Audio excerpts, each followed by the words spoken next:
নমস্কার।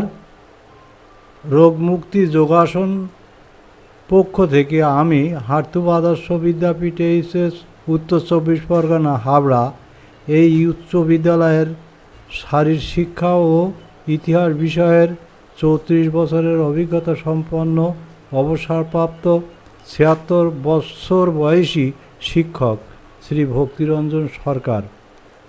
বাত, বহুমূত্র, স্পন্ডেলাইটিস, চর্বিওয়ালা শরীর নিয়ে যারা কষ্ট পাচ্ছেন তারা পারেন যোগাসনের মাধ্যমে এই মারণ ব্যাধির হাত থেকে নিজেকে রক্ষা করতে। আমি এই রকমই কয়টি যোগাসন অনুশীলন করে দেখাচ্ছি, লক্ষ্য করুন। যারা ইউটিউব দেখছেন তাদেরকে জানাই স্বাগত।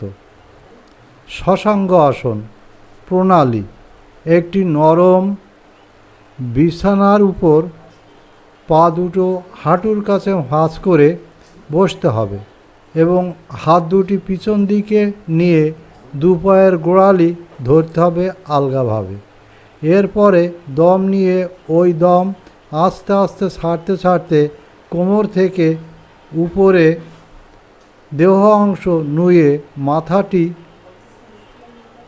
হাঁটু দুটির সামনে রাখতে হবে, নাসিকাটি হাঁটুতে স্পর্শ করে। এবার হাঁটু থেকে কোমর পর্যন্ত সোজা রেখে মাথাটিও সঠিক রেখে স্বাভাবিকভাবে 5 থেকে 10 সেকেন্ড শ্বাসকার্য চালাতে হবে। এরপরে আবারও দম নিয়ে সেই দম ছাড়তে ছাড়তে দেহ অংশ তুলে পায়ের উপর বসতে হবে। এইভাবে 3-4 বার করতে করতে আসনটি সম্পূর্ণ আয়ত্তে এসে গেলে আসন করার সময়সীমা খানিক বাড়িয়ে 20 থেকে 30 সেকেন্ড করতে হবে।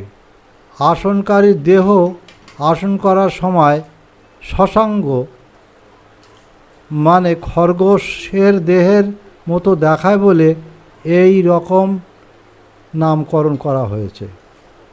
উপকার: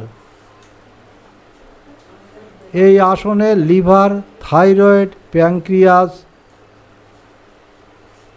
সবল সতেজ হয় বলে বহুমূত্র, স্থূলত্ব, মেরুদণ্ডের পীড়া সেরে যায়, লম্বা হতে সাহায্য করে। এই আসনের পরে উষ্ট্রাসন করা একান্ত আবশ্যক।